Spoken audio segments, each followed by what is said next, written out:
저번 주에도 제가 말씀드렸지만 우리가 2부 예배를 오면요. 서로 누구가 왔는지 잘 몰라요. 우리 서로를 바라보면서 앞뒤로 보시면서 우리 인사를 좀 했으면 좋겠습니다. 예, 은혜 받고 돌아갑시다. 예, 은혜 누리고 돌아갑시다.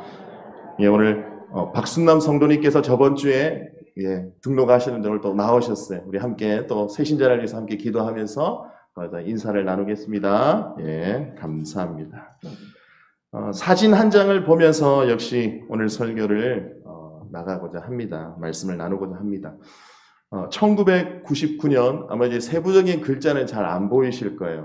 보려고 노력하지 마시고요. 눈 빠집니다. 그냥 큰 글자만 보시면 좋을 것 같아요. 1999년입니다. 9월 9일. 조선일보 등 일간지와 개신교의 신문에 한국 기독교 목회자 협회가 하나님과 국민 앞에 우리 자신을 고발합니다라는 제목으로 충격적인 제목으로 광고를 냈던 적이 있습니다. 여러분 기억하십니까 혹시? 1999년도. 당시 상임회장이 옥하는 목사님이셨습니다. 내용은 이렇습니다. 제가 읽어드릴게요. 우리는 우리들의 허물과 죄로 인하여 하나님의 영광이 가리워지고 그의 이름이 능욕당하게 됨을 가슴을 찢고 참회하면서 애통하면서 우리 자신을 고발합니다. 우리는 교회 중심의 외형적 성장에 치중하고 왜곡된 기복신앙을 강조한 나머지 그리스도인다운 삶을 철저히 가르치지 못했음을 고발합니다. 우리는 돈과 권력 있는 자를 가난하고 약한 한 자보다 우대하였고 교회의 자원을 사회 정의 실현과 이웃을 섬기는 데에 바로 사용하지 못한 죄를 고발합니다. 우리는 예수 그리스도의 제자와 종으로서 자기를 부인하고 그의 이름을 높여야 함에도 불구하고 나 자신을 높이는 업적주의와 영웅주의에 빠져있는 허물을 고발합니다. 못 먹고 못 사는 것이 부끄러운 것이 아니라 말씀대로 살지 못하고 진정한 그리스도인으로 목회자로 살지 못했음을 반성하고 고백하고 고발하고 있습니다. 1999년의 이 발표 이후로 약 25년의 세월이 흘렀습니다. 10년이 2번 바뀌고 이제 몇 년 있으면 강산도 변한다는 그 10년의 세월이 3번이나 변하는 이 시점에 우리는 서 있습니다. 여러분들에게 질문해 보겠습니다. 우리는 그때보다 더 신실해졌습니까? 우리는 그때보다 더 거룩해졌습니까? 저도 목회자이지만 목회자들이 더 거룩하고 구별될 삶을 살려고 노력하고 있습니까? 더욱 사랑하고 더욱 말씀 보고 더욱 나누고 더욱 낙타 무릎이 되었습니까? 성도님 정말 목회자로서 죄송합니다.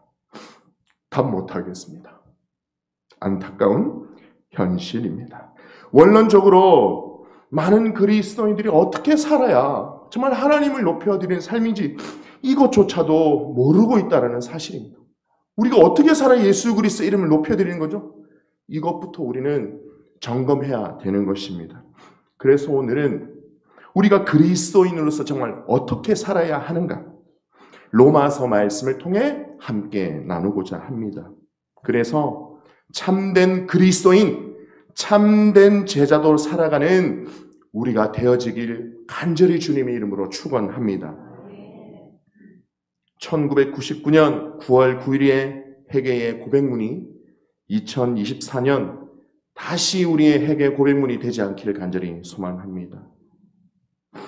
이 질문에 참된 그리스도인은 어떻게 살고 어떻게 생활해야 하는가? 이 질문에 대한 오늘 답을 얻고자 합니다.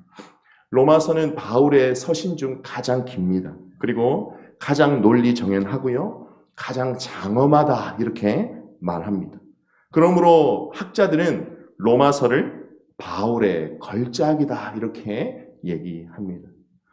로마서는 예수 그리스도의 복음에 대한 증언이며 교회는 이 서신을 기독교 신학과 신앙의 가장 근본이 되는 책으로 간주해 왔습니다. 아우구스티누스, 루터, 칼뱅, 웨슬리, 바르트에 이르기까지 수많은 신학자의 기본 신학이 바로 이 로마서를 얘기하고 있습니다. 로마서는 크게 두 부분으로 나뉩니다. 우리 함께 PPT를 보실까요? 네, 두 부분으로 크게 나뉘는데요. 첫 번째 부분은 1장에서 11장은 구원과 의롭게 된 것에 대한 이론적인 설명을 하고 있고요. 우리가 읽은 12장부터 16장까지는 그리스도인이 어떻게 살아야 하는지에 대해서 말씀하고 있습니다. 2024년 우리 청장년부에서 이제 올해 1월 1일부터 로마서 말씀을 보고 있습니다. 오늘 오후도 로마서 말씀을 보게 될 터인데 이제 14장에 들어갑니다. 무려 10개월이 걸린 거죠. 한 10장을 보는데 10개월이 걸린 거죠. 그냥 조목조목 하나, 로마서가 상당히 좀 어렵습니다, 여러분. 로마서 읽어보셨습니까? 어렵거든요. 이것을 학생들에게, 청년들에게 좀 되새기고자, 좀 쉽게 설명하고자 이까지 오는 데에 한 10개월이 걸린 것 같습니다. 우리 청년부실에 들어오면요, 창문에, 딱 들어서는 그 창문에, 밖이 보이는 창문에 1장부터 11장의 내용을 요약해놨어요. 우리 청년들이 참 머리가 좋은 것 같아요. 우리, 자, 그것을 사진을 찍어 왔어요. 한번 보실까요? 예, 여러분 보이십니까?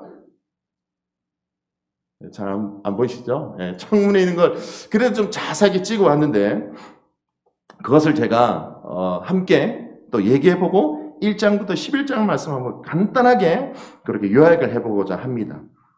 로마서의 바울 그리고 원자자이신 하나님은 우리에게 구원은 의롭게 된 것은 예수 그리스도의 복음을 통해 이 믿음으로 인해서 가능해졌다라고 말하고 있습니다.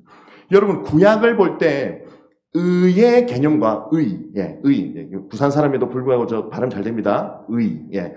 의에 대한 개념과 구원에 대한 개념이 공존합니다. 이게 무슨 말이냐면 하나님의 의가 하나님께서는 의를 드러내시면서 이스라엘을 구원한다는 거예요. 그러니까 의로서 하나님은 이스라엘 백성을 구원한다라는 의미가 있는 거죠. 의로서 구원하신다, 하나님은. 그러면 구약의 대표적인 의로서 구원하신다는 사건이 출애굽 사건이 있습니다. 출애굽 사건. 그 상황을 보면 하나님의 의로 이스라엘 백성을 구원하신다라고 말씀합니다. 또 있죠. 바로 포로기에서 이스라엘 백성들을 다시 돌려보낼 때, 이 역시도 하나님이 의로서 바벨론에서 이스라엘 다시 돌아오는 구원의 은혜를 주셨다. 이 개념을 가지고 신약으로 옵니다. 신약으로 왔어요. 그럼 하나님이 의로서 우리를 구원하시는데 이 의의 도구를 뭐로 사용하신다? 복음. 하나님의 의로서 복음으로 예수 그리스도를 통해서 우리를 구원하신다라는 의미죠. 바울은 이것에 대해서 설명하고 있습니다. 반드시 하나님의 의가 우리를 구원하시는데 이 의가 어디에 드러났다? 복음에 드러났다. 이 의가 예수 그리스도를 통해서 나타났다. 그러므로 오늘 말씀의 1장부터 11장의 핵심은 하나님이 의로서 우리를 구원하시는데 그 의가 복음 안에 예수 그리스도를 통해서 드러났고 그를 통해서 우리를 구원하신다라는 의미가 바로 1장에서 11장의 핵심입니다. 그러면서 이렇게 얘기하죠. 그렇다면 구원받은 자의 특징은 무엇일까? 하나님과의 관계의 변화가 생긴다. 다음 PPT 보시면 제가 동그라미를 쳤어요. 관계의 변화가 생기고 통치의 변화가 생긴다. 그래서 우리 청년들에게 관변, 통변, 관변, 통변 외우라고 했어요. 여러분 어떻게? 관변, 통변, 관변, 통변. 시작. 예, 너무 잘하십니다. 예. 관변. 우리는 하나님의 의로 예수 그리스도를 통해서 구원을 받았어요. 이렇게 구원을 받은 것이 그러면 나타나야 되잖아요. 그것이 무엇인가? 바울은 관계의 변화로 나타난다. 어떤 관계? 하나님과 나와의 관계의 변화. 우리는 하나님을 뭐라 부르죠? 아빠, 아버지라고 부릅니다. 바로 이것이 하나님과의 관계의 변화입니다. 감히 하나님을 아버지라 부를 수 있습니까? 결코요. 예수 그리스도를 통하지 않으면 우리는 하나님을 아버지라 부를 수 없습니다.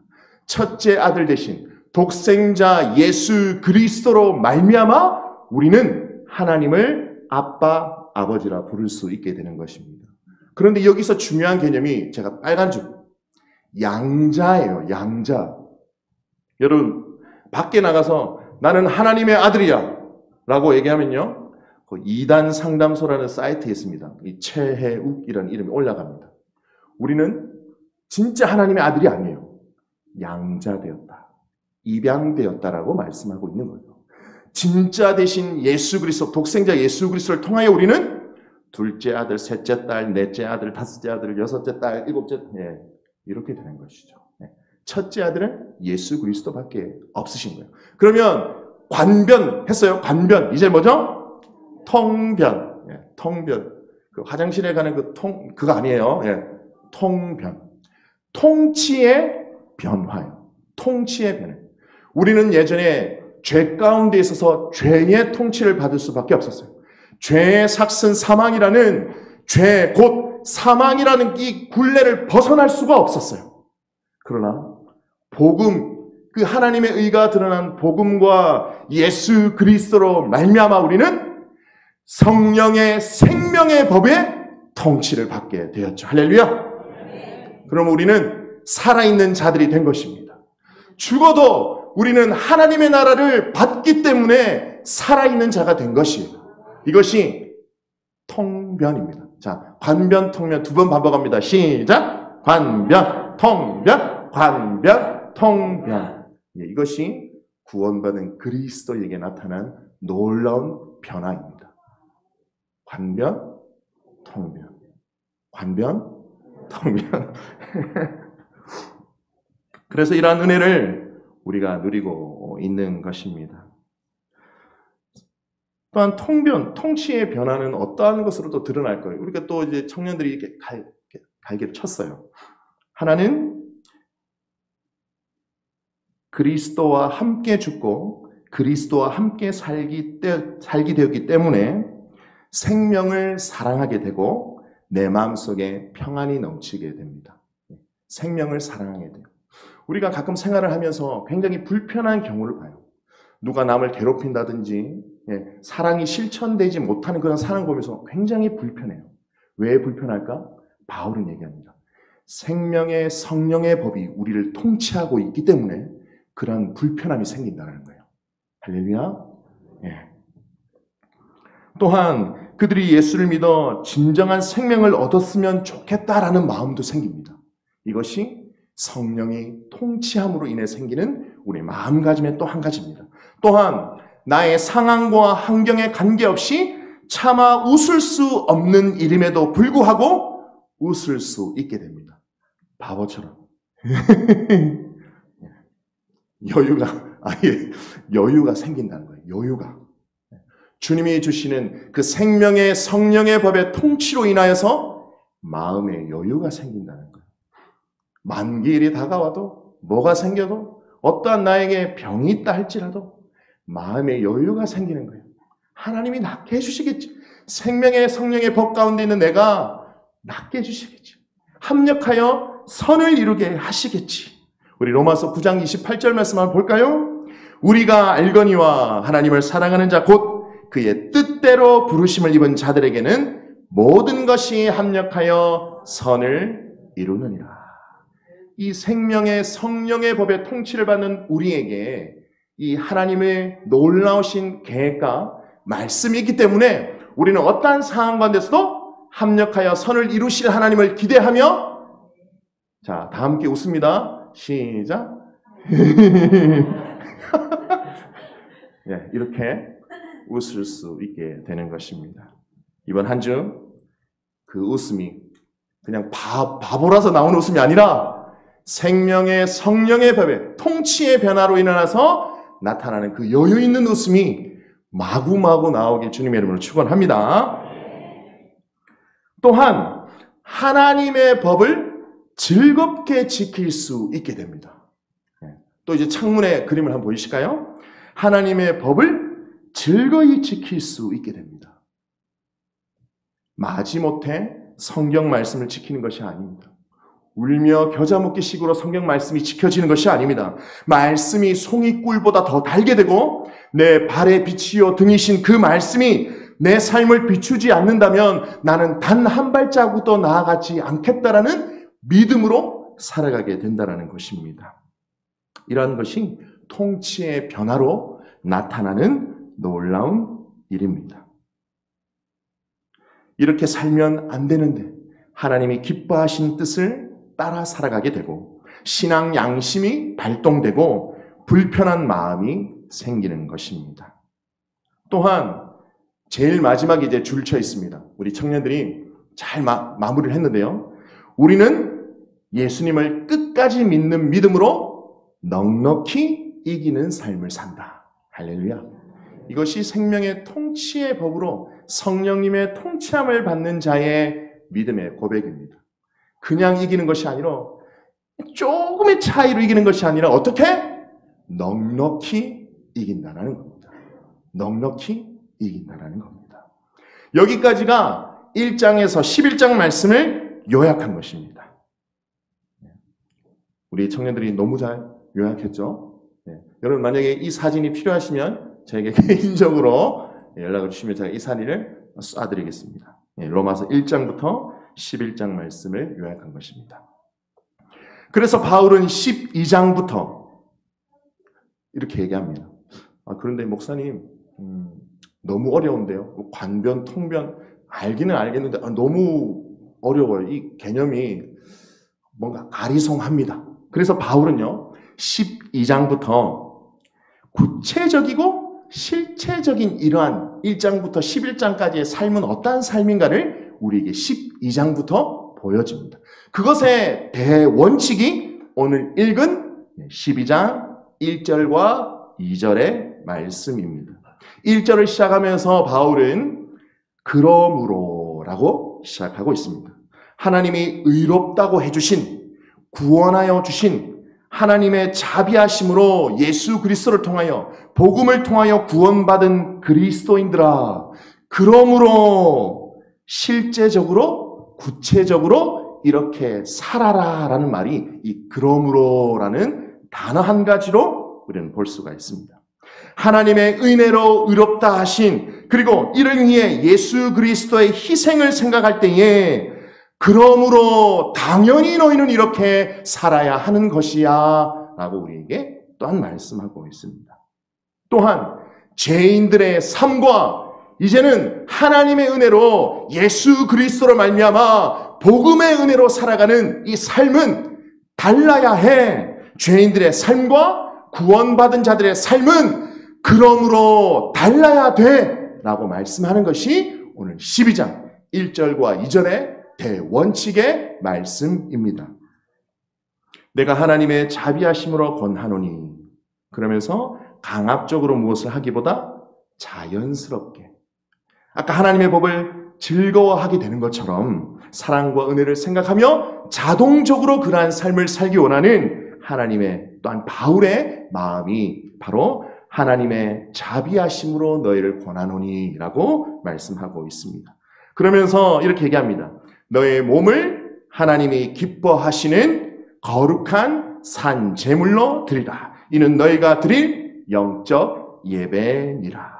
이 드리라는 동사, 드리라는 동사는 각 명사들을 받을 수가 있어요. 그래서 이 말씀을 다시 풀어보면 다음 PPT입니다. 첫 번째, 몸을 드리라. 두 번째, 하나님이 기뻐하시는 것을 드리라. 세 번째, 거룩한 것을 드리라. 산 것을 드리라. 제물로 드리라. 이 드리라가 너희 몸을 하나님이 기뻐하시는 거룩한 산 제물로 드리라. 하나씩을 다 받아요, 동사가. 여러분, 몸을 드리라는 의미는 뭐일까요? 몸을 드리라. 몸. 제가 한번 질문해 보겠습니다. 속으로 한번 답해 보세요. 여러분들의 새벽 5시 30분은 어디에 있으신가요? 그리고 낮 12시에 여러분들의 몸은 어디에 있으십니까? 그리고 오후 9시, 저녁 9시에 여러분들의 몸은 어디에 있습니까? 그러므로 몸을 드리라는 말은 결국은 우리의 삶 전체를 드리라는 의미입니다. 몸을 드리라는 의미는 삶을 드리라는 의미인 것입니다. 우리를 삶의 예배자로 부르는 이유가 바로 여기이기 때문입니다. 그리스도인이 어떻게 살아야 하는 대원칙을 얘기하면서 몸을 드리라라고 말씀하신 것은 결국 우리의 삶을 드리라라는 의미가 되는 것입니다. 그리스도는 바로 우리의 삶을 하나님께 드리는 자들입니다. 그럼 반대로 질문해 보겠습니다. 우리의 삶을, 우리의 마음을 하나님께 지금 드린다면 정말 하나님이 받으실 만한 흠 없는 제물이 됩니까? 여러분들의 삶은, 여러분들의 몸은 하나님이 받으실 수 있으십니까? 냄새 난다고 거들떠 보지도 않으실까요? 구약에서 데려왔던 병들고 눈멀고 한쪽 다리 저는 나의 삶을 드리고 있지는 않습니까? 나의 몸을 드린다는 의미를 우리는 심각하게 받아들여야 합니다. 구약에서 동물 제사는 동물을 실제적으로 잡아드리는 제사입니다. 구약의 동물 제사는 짐승의 가죽을 벗기고 내장을 구분하고 피를 빼고 여러 가지 과정을 거치게 됩니다. 그러면 우리의 삶을 어떻게 드리면 될까요? 여러분 손을 한번 올려보십시오. 자, 여러분들의 삶을 여기 올린다고 생각해 보십시오. 어떻게 자르시겠습니까? 저는 여러분들에게 권면드립니다. 하루 3번 기도의 칼로 여러분들의 삶을 잘라서 하나님께 각을 내서 하나님께 드리십시오. 여러분들의 삶을 기도의 칼로 잘라서 하나님께 드리십시오. 오전에 드리는 여러분들의 기도는 저녁에 살았던 잘못된 삶의 제사를 하나님 부족하고 연약하지만 받아 주시옵소서의 기도가 되어야 됩니다. 낮에 우리의 기도는 오전부터 이때까지의 나의 삶이 너무나 형편없지만 하나님, 그래도 나를 받기를 원하시는 주님, 나의 삶을 받아 주시옵소서라는 기도가 되어야 됩니다. 여러분들의 잠들 때의 기도는 오늘 하루 하나님의 나를 지켜주시고 함께 하신 그 사랑과 은혜를 기억하면서 내가 살았던 삶의 제사를 또 한 번 하나님께 올려드리는 겁니다. 그러면 우리의 몸을 하나님께 드릴 수 있습니다. 할렐루야. 여러분들의 삶을, 우리의 삶을 하나님께 드릴 수 있게 됩니다. 여러분들의 삶을 올려두고요. 여러분 하루 3번 기도는 누가 했는지 아십니까? 과거 다윗도 했어요. 다니엘도 했어요. 예수님은 하루 3번 기도하셨을까요? 안 하셨을까요? 하셨어요. 초대교회의 특징이 뭘까요? 하루 3번 기도하는 거예요. 몇천 년 전부터 있었던 우리 기독교의 가장 좋은 습관을 하나를 든다면 저는 예배하는, 제사하는 습관과 하루 3번 기도하는 습관이라고 저는 들겠습니다. 그만큼 좋은 습관이에요. 우리의 삶의 예배를 드리는 가장 좋은 습관인 여러분들의 삶을 기도의 칼로 쪼개서 하나님께 드리십시오. 할렐루야.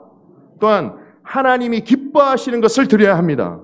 구약에서 또한 가전 개념입니다. 무슨 말인가 하느니 하나님께 향기로운 예물, 그래서 주님을 기쁘게 하는 제물을 드려야 한다라는 것입니다. 가인과 아벨이 동일한 제사를 드려요. 물론 제사를 드리는 품목은 다릅니다. 하지만 우리는 알고 있습니다. 한 사람의 제사만 받았지요. 중요한 것은 하나님께서 받으실 만한 것을 드리는 거예요. 드리는 것에 급급한 것이 아니라 하나님이 받으시고 기뻐할 것에 중심이 맞추어진 예배와 제사와 삶의 제사를 드려야 된다는 거예요. 하나님은 여러분 거지가 아니세요. 하나님은 쓰레기통이 아니세요. 왜 하나님께 나오면서 아무거나 드리세요?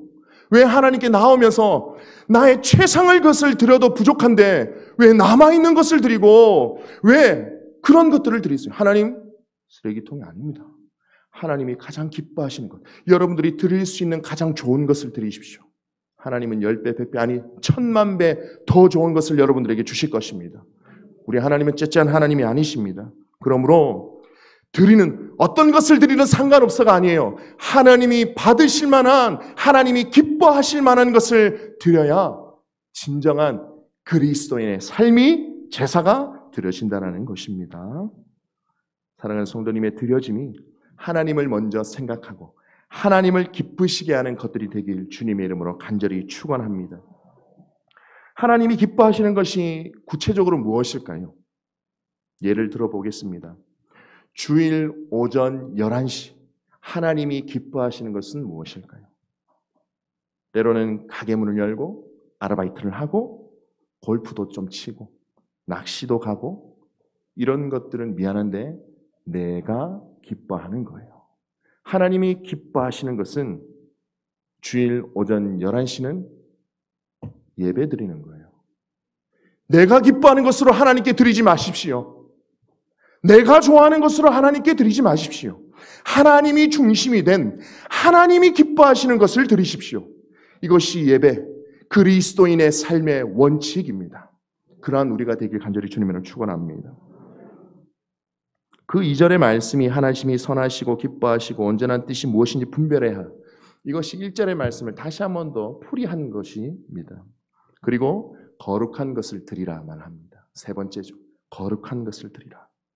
구별해서 드리라는 겁니다. 아까 얘기했죠. 아무것도 안 드리지 말라는 거예요. 하나님께 내가 있는 거 그냥 주섬주섬해서 내놓지 말라는 거예요. 적어도 하나님께 가져올 예물 여러분들 한 주 전에 준비하십시오. 한 주 전에 준비하셔가지고 깨끗한 봉투에 담으셔서 마음을 담아서 하나님께 드리십시오. 그렇게 하셔야 되는 거잖아요. 할렐루야. 구별되어 드리십시오. 하나님께서 기뻐하실 것입니다. 네 번째입니다. 산 것을 드려야 됩니다. 죽어 있는 것을 드리면 안 돼요. 여기서 산 것, 죽은 것은 우리는 예전에 죄에 대하여 죽은 자들이었어요. 지독하게 죄에 찌들은 자들이에요. 그 마음가짐으로 하나님께 드리지 말라는 거죠. 우리는 주님께서 새로운 피조물이라고 말씀해요. 이제 생명의 성령의 법의 통치를 받는 자들이에요. 그러면 살아있는 것을 드려야죠. 그 마음으로 드려야죠. 새로운 피조물이 되었으니 새 것으로 하나님께 드려야죠. 그 말입니다. 예전에 지었던 죄성을 가지고 죄를 가지고 또 지었네. 또 죄를 지었네. 또 실패했네. 또 쓰러졌네. 이 마음가짐으로 드리지 말라는 거예요. 우리가 그리스도인이라면 우리가 드릴 이 주일의 예배, 다음 주에 우리의 주일의 예배는 더 새 것이 되어야 돼요. 할렐루야. 그 다음 주에 드린 우리의 예배는 더 새 것이 되고 더 하나님께서 보시기에 아름다운 것이 되어야 됩니다. 그래서 주님은 바울을 통해서 산 것을 드려라 말씀합니다. 산 것을 드려라. 그리고 제물로 드리라. 우리의 삶을 제물로 드리라 말씀합니다. 그러면서 이것이 하나님께 드릴 영적 예배니라. 영적 예배니라 이렇게 말씀합니다. 이 영적 예배라는 말을 이 합당한 예배라는 말을 여러 번역에서 조금씩 틀려요. 제가 이제 그걸 번역한 것을 좀 올려드리겠습니다. 네, 번역한 거 한번 올려주시면 감사할 것 같습니다. 영어 성경 NIV와 새 번역 성경은 이를 영적 예배를 합당한 예배다 이렇게 번역을 했어요. 그리고 공동 번역은 진정한 예배다 이렇게 번역을 했고 ESV NAS는 acceptable worship이라고 했어요. 받으실 만한 예배다. 몸을 드리고 거룩한 것을 드리고 산 것을 드리고 이러한 것들이 우리 그리스도인의 합당한 예배요, 진정한 예배요, 받으실 만한 예배다라는 것을 우리에게 말씀하고 있습니다. 그것을 2절에서는 1절의 말씀을 다시 한번 요약하고 있는 것입니다. 너희는 이 세대를 본받지 말고 거룩한 것을 드리라는 말씀과 연결되죠. 오직 마음을 새롭게 함으로 산 것을 드리라는 말씀과 연결됩니다. 하나님의 선하시고 기뻐하시고 온전하신 뜻이 무엇인지 분별하라. 이것은 하나님이 기뻐하시는 것을 드리라, 거룩한 것을 드리라와 연계가 됩니다.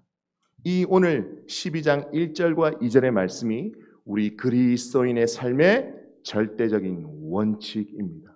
그렇다면 우리가 처음에 했던 질문을 기억하십니까? 우리 그리스도인이 어떻게 살아야 되죠? 우리 그리스도인이 어떠한 마음가짐으로 하나님께 나아가야 되죠? 몸을 드리고 기뻐하시는 것을 드리고 거룩한 것을 드리고 산 것을 드리고 제물로 드림으로 우리 그리스도인의 삶이 하나님이 받으실 만한 합당한 예배, 진정한 예배, 흠량하실 만한 예배가 된다라는 사실입니다. 오늘 이것을 기억하시면서 우리의 예배가 하나님 앞에 온전한 예배가 되어지길, 우리의 삶이 온전한 그리스도인의 삶이 되길 주님의 이름으로 축원합니다. 우린 5가지 문장을 읽으면서 이 설교를 마무리하고자 합니다. 우리 함께 기도하는 마음으로 우리 함께 고백하도록 하겠습니다. 하나님, 함께 읽습니다. 하나님, 나의 삶을 드리오니 받아주시옵소서. 내가 기뻐하는 것이 아닌 하나님이 기뻐하시는 것을 드리오니 받아주시옵소서. 아무렇게나 드리지 아니하고 구별되고 거룩한 것을 드리오니 받아주시옵소서. 죽은 것이 아닌, 반복되는 것이 아닌 산 것을 드리오니 받아주시옵소서. 나의 삶을 기도의 칼로 나누어 하나님께 제물로 드리오니 받아주시옵소서.